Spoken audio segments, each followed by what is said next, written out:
there's three people that I have to say. Wayne is my favorite person to work with, though, because it's just, Lil Wayne is just too good. You gotta give Wayne the love. It's just too good. Drake, yeah. So for clarification, that did not, it may not have happened. Whatever it was, it happened. I just got a badass memory. On Twitter, it sounds like you want to fight Drake, bro. When Lil Wayne founded Young Money Entertainment in 2005, it seemed as though he had a sixth sense for identifying future stars. He handpicked Drake and Tyga, and the two of them were an unstoppable force, releasing hit after hit as if it were second nature. Remember when Drake, Lil Wayne, and Tyga owned the charts? The inseparable trio that ran Young Money can't even be in the same room these days. Drake, with Wayne, Drake, and Tyga at the forefront, attracted a whole new generation of followers with his polished voice and razor-sharp lyrics, particularly from the females.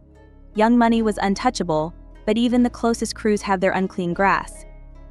Drake sparked rumors behind the scenes. People are revealing that he betrayed Young Money. Drake isn't backing down, mocking Lil Wayne and Tyga for leaving them in the dust.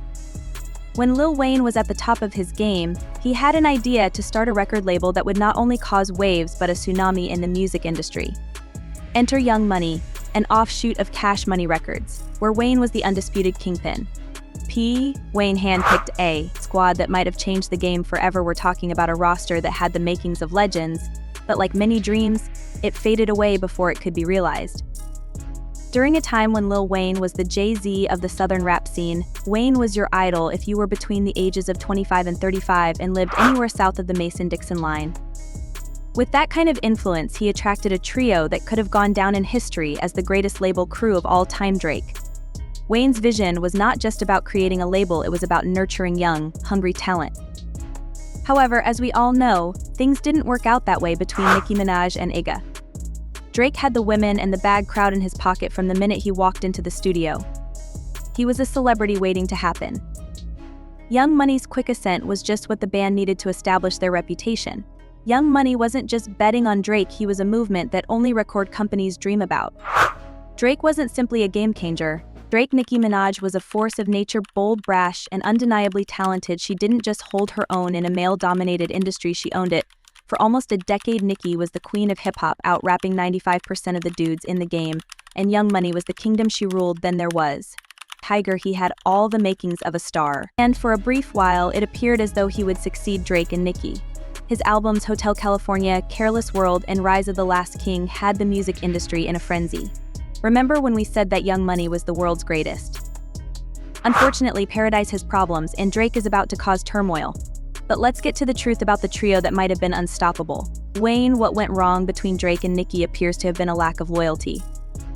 According to rumors, Wayne and Nicki eventually came to the realization that Drake wasn't as ride or die as they had been when they were all about the team.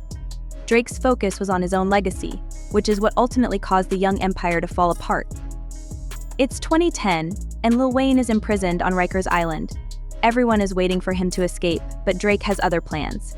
According to rumors, Drake chose to become cozy with Wayne's girlfriend, Tammy Torres. Yes, you read that correctly. While Wayne is imprisoned, Drake is pursuing a romantic relationship with his girlfriend. You may be thinking that Drake wouldn't do such a thing for his mentor, but when Wayne learned the truth, he became enraged. Can you blame him? Imagine being imprisoned and discovering that your protege, the person you helped make famous, is having an affair with your girlfriend. Wayne later revealed in a book proposal that this is the kind of information a man never wants to learn while he's incarcerated. Or perhaps he does, because God knows. What I would have done if I wasn't incarcerated. Discovering that she had an affair with Drake was the worst thing I could have ever learned. But here's where it gets even crazier. At first, Wayne tried to keep everything under wraps, appearing in interviews as though he had no beef with Drake. But come on, we all know that's just for show. Behind the scenes brewing, Wayne kept it calm and said he had no ill will against Drake when he discussed it later in an interview with Trendy Hollywood. Hey, stop texting me too, for real, cause it still hurts. You know, but you now remember though, yeah, he laughed. I don't know who he laughed at. When you in jail though, even your side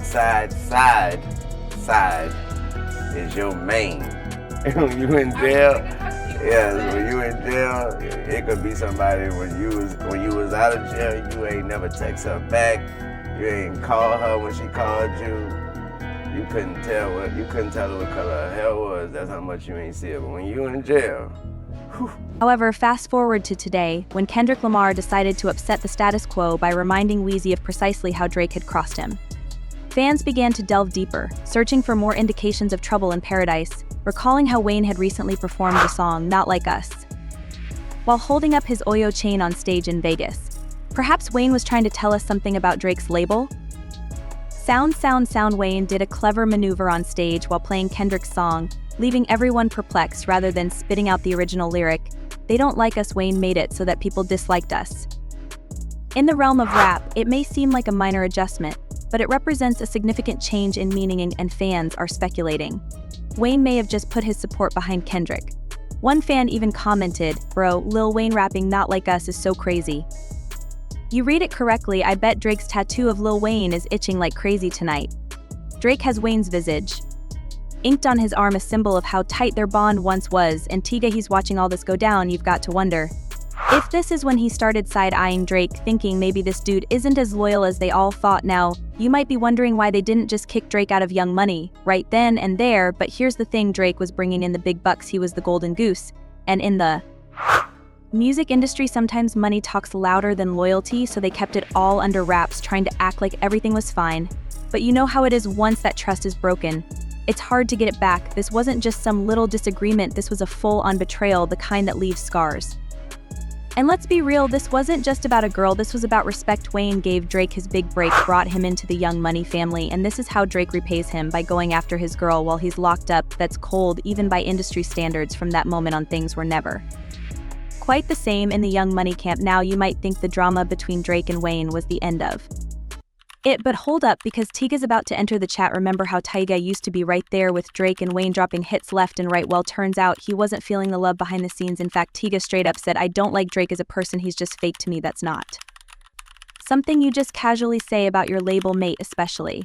Tyga continued to spill more tea, saying things like, "I think his music is good, but we're all different people, we were forced together. I've been friends with Chris Brown for like 6 years, that's my real, genuine friend. I try to be cool with everybody. But sometimes everybody just has different personalities." Drake was one of the biggest. This left everyone curious about what really transpired at the Young Money camp. They also wondered why Tyga was acting so irrationally. It seemed that he felt somewhat eclipsed by Drake and Nicki Minaj's success. Drake is dominating Nicki, who is emerging as the queen of rap, and Tyga, who feels like the forgotten member of the group. But Young Money mishandled Tyga, he was headed for the rap elite. But the label was unable to maintain the momentum, and Tyga wasn't the only one who fell between the cracks. Recall Jay Mills as the rapper, MC, and battle-tested artist from New York who was recognized for his lyrical skill. However, Mills couldn't keep up in a world where hits were more important than bars. His talent was obvious, but his music lacked the replay value that makes songs stick. The true problem with Young Money was how many musicians they signed. It was as though they were trying to capture lightning in a bottle, but instead of doing so, they were zapped since the label was so intent on promoting Wayne Drake. Artists such as Corey Guns were left behind by Nicki and Tyga.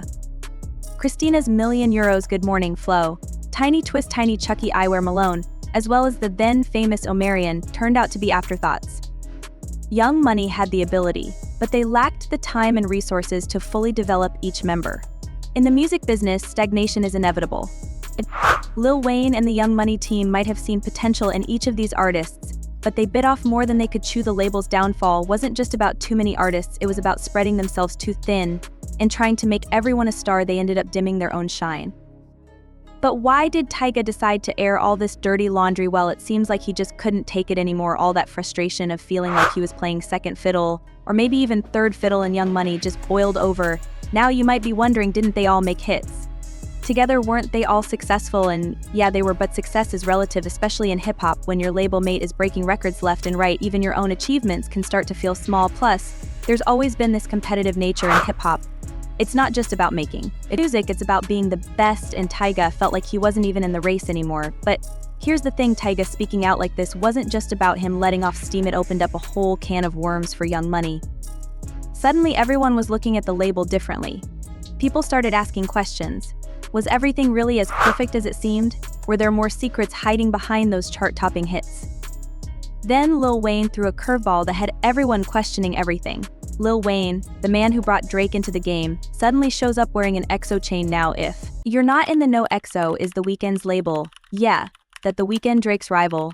This wasn't just some random fashion choice in the hip-hop world. Every accessory tells a story, and this one was screaming drama. Fans went wild trying to figure out what it all meant. Was Wayne sending a message? Was he switching sides in the ongoing Drake-Weeknd beef? Some fans were convinced Wayne was making fun of Drake, saying things like, Drake smashed Wayne's baby when he was in prison. He was chummy with many people, which caused Nicki pain. He literally betrayed his own rap family, and you people think others will be loyal to him. Fans were left wondering if Wayne's earlier statements that Drake isn't just the future of Young Money, but the future of music were still true after the EXO chain incident. What's even more absurd is that Wayne was seen wearing the EXO chain in a music video which millions of people would see. Drake dropped a massive 100 gigabytes of new music, so if he was attempting to send a statement, he definitely chose a huge platform to do it on. However, it's not the quantity that's making people excited, rather, it's the individuals he's working with that are drawing criticism and stirring feelings. Feathers enter L, the up-and-coming celebrity who's been making waves in the rap world. Females follow suit, but in the Hills Southside, the girls are skilled negotiators who know how to close deals up in the sea. They carry out whatever much wheel carrying is evident. I miss Noel now. If you're wondering what the big deal is with Drake and L, let me tell you. Drake and Nicki Minaj, his former Young Money sister, have a major beef. This isn't just a small Twitter feud, this is full-fledged, dramatized drama. Drake chooses to work with L, knowing full well that this beef exists. It's as though he's chosen a side that isn't his old Young Money family. It's not only Nicki who is feeling the heat from Drake's new moves. Can you imagine how Nicki felt when she learned about this collaboration? Lil Wayne and Tyga are also giving Drake a side-eye. According to word on the street, Nicki isn't keeping this to herself. She's been telling everyone who will listen that Drake seems to be going out of his way to collaborate with people that she has problems with. Let's face it, in the music business, the people you work with can reveal a lot about your allegiances. Nicki was not going to accept that simply.